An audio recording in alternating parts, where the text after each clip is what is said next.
Hi గారు our channel ప్రస్తుతం మనతో పాటు దాము బాలాజీ గారు సీనియర్ జర్నలిస్ట్ ఉన్నారు. వారితో ఒకసారి మాట్లాడదాం. సార్ నమస్కారం సార్. నమస్తే సార్ గృహ హింస మీద సుప్రీంకోర్టు ఒక తీర్పుని ఇచ్చింది సార్. అంటే ఇది మిస్యూజ్ అవుతున్నట్టుగా సుప్రీంకోర్టులో భావించినట్టుగా చెప్తున్నారు. అసలు సుప్రీంకోర్టు ఈ గృహ హింస మీద ఏ విధంగా చెప్తుంది, మీరేం చెప్తారు సార్ దీనిపైన? గృహహింస చట్టం డొమెస్టిక్ వైలెన్స్ యాక్ట్ అంటారు. ఇది డొమెస్టిక్ వైలెన్స్ యాక్ట్ అనేది 2005లో వచ్చింది. సో అంతకుముందు కూడా మనకి ఐపీసీ 498A అంటారు, అది 1983 నుంచి కూడా ఉంది అనమాట. 498 ఏదంటే భార్యల్ని హింసించే భర్తల్ని మీద కేసులు పెట్టడం. అట్లాగే గృహహింస అంటే కూడా అర్థం గృహంలో స్త్రీలు మగవాళ్ళ మీద చేసే హింస కాదు, మగవాళ్ళు స్త్రీల మీద చేసే హింస. ఇది బిఎన్ఎస్ వచ్చిన తర్వాత సెక్షన్ 85 అండ్ 86 సేమ్ 498 పనే సెక్షన్ 85, 86 బిఎన్ఎస్ చెప్తుంది. ఇది బేసిక్గా ఏంటంటే కాగ్నిజబుల్ అండ్ నాన్ బెయిలబుల్, అంటే కోర్టు పర్మిషన్ తీసుకోవాల్సిన అవసరం లేదు అరెస్ట్కి. అట్లాగే నాన్ బెయిలబుల్, వాళ్ళకి రాదు, ప్రిలిమినరీ ఎంక్వైరీ లేకుండా కూడా అరెస్ట్ చేసేయచ్చు అనమాట ఈ చట్టాలు. ఇవి ప్రధానంగా ఎందుకు పెట్టారంటే ఇండియాలో అసమానతలు అనేవి శతాబ్దాలుగా వస్తున్నాయి.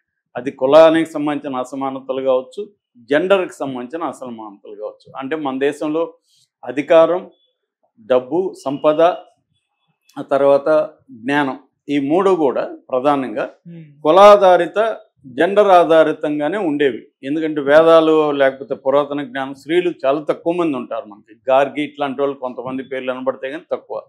అట్లాగే దళితుల్లో కూడా కొంతమంది ఉండొచ్చు, కానీ ఓవరాల్గా ప్రెడామినెంట్లీ మంది కుల సమాజము లేదా వర్ణ సమాజము, ఇటు పితృస్వామిక సమాజం. అందువల్ల స్త్రీలకి ప్రత్యేకమైన హక్కులు, ఇటు దళితులకి ప్రత్యేక హక్కులు ఉండాలని మన రాజ్యాంగం కూడా జెండర్ ఈక్వాలిటీ అండ్ కాస్ట్ క్రీడు ఇవేవి లేకుండా అందరూ సిటిజన్స్ అందరూ ఈక్వల్గా ఉండాలి. కానీ వాళ్ళు లేరు కాబట్టి, ఆల్రెడీ అసమానతలు ఉన్నాయి కాబట్టి వాళ్ళకి కొంత అప్లిఫ్ట్మెంట్ ఇవ్వాలి, ప్రత్యేక సౌకర్యాలు కల్పించాలి అనేది మన రాజ్యాంగం యొక్క స్పిరిట్. ఆ యాంగిల్లో స్త్రీల మీద వైలెన్స్ ఎక్కువ జరుగుతుంది కాబట్టి స్త్రీలను కుటుంబం అనేది స్త్రీలకి ఒక నరక కోపంగా మారిపోయింది కాబట్టి వాళ్ళకి రక్షణ కోసం ఈ చట్టాన్ని తీసుకొచ్చారు. అట్లాగే ఎస్సీ ఎస్టీల కోసం ఎస్సీ ఎస్టీ అట్రాసిటీస్ తెచ్చారు. అయితే దీనివల్ల ఏమవుతుందంటే ఈ చట్టం అనేది రాను మిస్యూజ్ కూడా అవుతుంది. అయితే ఇక్కడ మనం గుర్తుపెట్టుకోవాల్సింది ఎనీ చట్టం, ఏ చట్టమైనా మిస్యూజ్ అనేది భయంకరంగా జరుగుతుంది. అయితే ఇప్పుడు ఏమైందంటే చాలామంది మగవాళ్ళు మిస్యూజ్కి గురవుతూ వాళ్ళు వాయిస్లు రైజ్ చేయడం మొదలుపెట్టారు. మొన్ననే మనం కూడా చెప్పుకున్నాం, అతుల్ సుభాష్ అని బెంగళూరు సంబంధించిన ఒక అతను తన భార్య తనని ఎట్లా టార్చర్ చేసిందో డీటెయిల్గా వీడియో పెట్టి దాదాపు 80 నిమిషాలు ఎంతో వీడియో పెట్టి సుప్రీంకోర్టుకి, అట్లాగే కొన్ని 50-60 పేజీలు రాసి డీటెయిల్గా అతను చేయడం వల్ల అది మరొకసారి సంచలనంగా మారింది. దాని తర్వాత ఇంకొక 2-3 కూడా అలాగే భార్యల బాధితులు ఆత్మహత్యలు చేసుకున్నారు. సో ఇప్పుడు ఈ చట్టం అనేది, ఈ చట్టానికి సంబంధించిన ఒక కేసు సుప్రీంకోర్టుకి వెళ్ళింది. సుప్రీంకోర్టు ఒక చారిత్రకమైన కామెంట్స్ దీని మీద చేసిందనమాట. ఆ కేసు ఏంటంటే Gaddam Jhansi versus state of Telangana. ఈ కేసులో ఏం చేశారంటే ఝాన్సీ అనే ఆవిడ వాళ్ళ అత్తమామలు, భర్త, అత్తమామల అత్త వాళ్ళ చెల్లెలు, వాళ్ళ ఫ్యామిలీ అందరి మీద పెట్టేసింది కేసు. అందరిని అరెస్ట్ చేసేసారు పోలీసులు. దాంతో వాళ్ళు అత్తమామలు హైకోర్టుకి వెళ్ళారు. అత్తమామల చెల్లెలు మాకు సంబంధం లేదు, ఇది వాళ్ళ ఫ్యామిలీ గొడవ, మాకేం సంబంధం, మమ్మల్ని ఎందుకు ఇరికిచ్చారంటే ఇక్కడ హైకోర్టు జడ్జి పట్టించుకోలేదు. దాంతో వీళ్ళు మళ్ళీ సుప్రీంకోర్టుకి వెళ్ళారు. సుప్రీంకోర్టుకి వెళ్ళినప్పుడు వాళ్ళని ఈ కేసులో విడుదల చేసింది సుప్రీంకోర్టు. ఎవరు అత్త వాళ్ళ చెల్లెల కుటుంబాన్ని విడుదల చేసింది. వాళ్ళకి సంబంధం లేదని సుప్రీంకోర్టు తీర్పు ఇచ్చింది. ఈ సందర్భంగా justice B V Nagarathna, justice Koteshwar Singh వీళ్ళిద్దరూ దీంట్లో తీర్పిచ్చారు. వీళ్ళు మిస్యూజ్ జరుగుతుందని చెప్పారు. మిస్యూజ్ జరుగుతుందని కోర్టులు చెప్పడం ఫస్ట్ టైం కాదు, అనేక హైకోర్టులు చెప్పాయి. సుప్రీంకోర్టు కూడా గతంలో చాలాసార్లు ఈ డొమెస్టిక్ వైలెన్స్ కేసు, తర్వాత 498A కేసు, ఈ రెండు కూడా మిస్యూజ్ జరుగుతుందని చెప్పింది.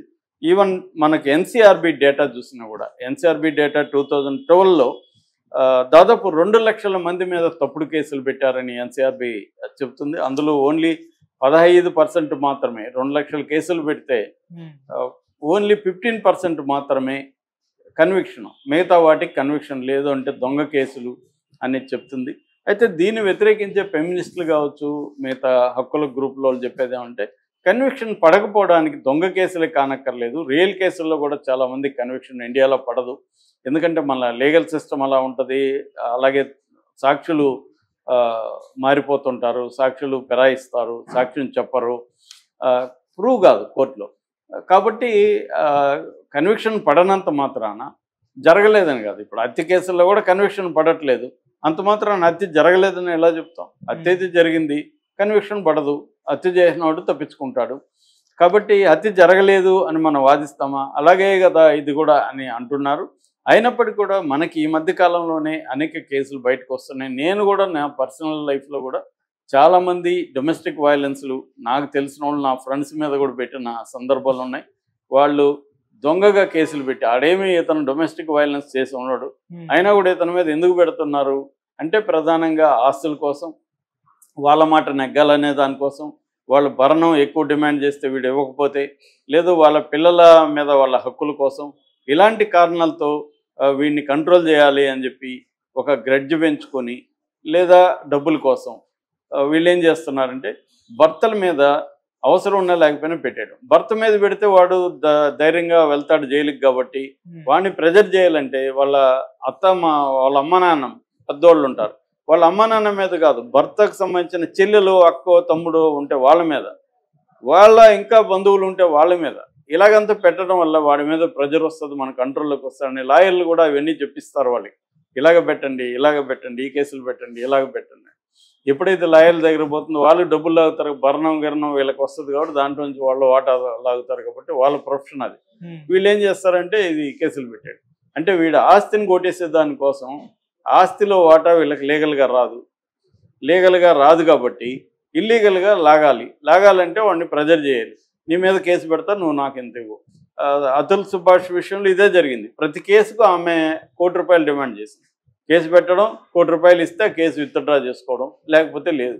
ఇదే జరిగింది అతుల్ సుభాష్. తర్వాత వాళ్ళ అమ్మ నాన్నని వాళ్ళందరినీ జైలుకి పంపించింది. చివరికి వాళ్ళ భార్య వాళ్ళ నాన్న మామూలుగా చనిపోతే కూడా అతుల్ సుభాష్ చంపేశాడని హత్య కేసు కూడా పెట్టేసింది అతను. ఇలాగ చాలా జరుగుతున్నాయి ఈ మధ్యకాలంలో.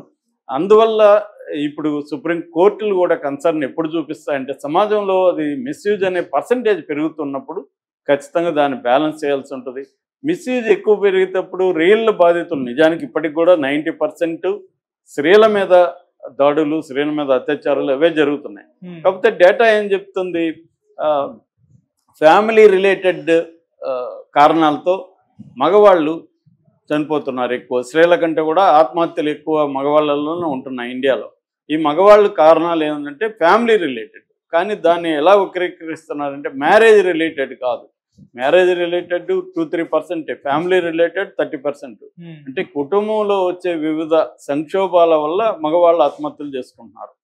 కానీ దాన్ని మిస్యూజ్ కింద చూపించడానికి ఏం చేస్తున్నారు, చూడు భార్యల వల్లే భర్తలు ఎక్కువ చనిపోతున్నారు, డేటా అది చెప్పట్లా. కాబట్టి వాస్తవాలు ఇప్పటికి కూడా ఎలా ఉన్నాయంటే స్త్రీల మీద దాడులు, స్త్రీల మీదే అరాచకాలు, కుటుంబంలో స్త్రీల మీద హింస అనేది ప్రిడామినెంట్గా ఉంటుంది. కానీ మిస్యూజ్ కూడా జరుగుతుంది. రేప్ కేసులు కూడా విపరీతంగా మిస్యూజ్ జరుగుతున్నాయని ఆ మధ్య ఢిల్లీలో మహిళా కమిషనే 43% రేప్ కేసులు ఫేక్ అని ఢిల్లీ మహిళా కమిషన్ చెప్పింది. అలాగే ఇప్పుడు ఇందాక నేను చెప్పినట్టు national crime records bureau NCRB 15% మాత్రమే కన్విక్షన్ రేట్ ఉంది 2 లక్షల మంది మీద పెడితే. సో చాలా తప్పుడు కేసులు పెడుతున్నారని NCRB కూడా చెప్తుంది. కాకపోతే డేటా డీటెయిల్గా NCRB ప్రొవైడ్ చేయలేదని విమర్శలు ఉన్నాయి. ఏదేమైనా సుప్రీంకోర్టు ఇప్పుడు చెప్పింది ఒక రకంగా స్త్రీలు కానీ పోలీస్ వ్యవస్థ కూడా ఇమీడియట్గా వాళ్ళని అరెస్ట్ చేసేయకుండా ప్రాథమిక విచారణ జరిపి నిజంగా వాళ్ళ అత్తమామలు ఇన్వాల్వ్ అయినారా, వాళ్ళ ఆడపడుచులు ఇన్వాల్వ్ అయినారా, మరుదులు ఇన్వాల్వ్ అయినారా, వాళ్ళ అత్తమామల బంధువులు అంటే చెల్లెలు, అత్తకి చెల్లెలు, మామకి చెల్లెలు, తమ్ముడు వీళ్ళు కూడా ఇన్వాల్వ్ అయినారా చూసి చేయాలి తప్ప పెట్టగానే వాళ్ళని అరెస్ట్ చేసేయడం, వాళ్ళకి బెయిల్ కూడా త్వరగా రాదు, వాళ్ళు జైళ్ళల్లో ఉండలేని పరిస్థితి ముసలివాళ్ళు.